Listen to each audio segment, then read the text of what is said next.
Hello friends, in this video I'm gonna show you how to change mouse cursor size. So firstly you need to click on start. Here click on this gear icon for settings.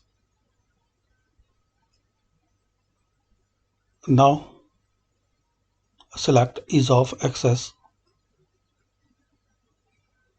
In this left side panel you will see mouse pointer.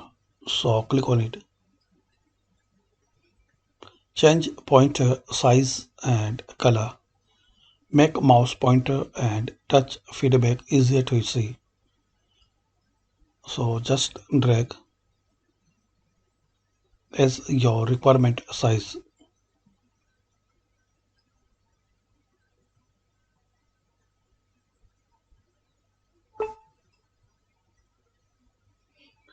And if you like, so change pointer color like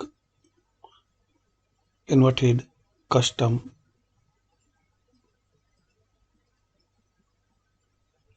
black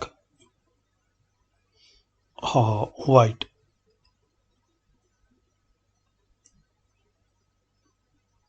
You can turn on show visual feedback around the touch points when I touch the screen.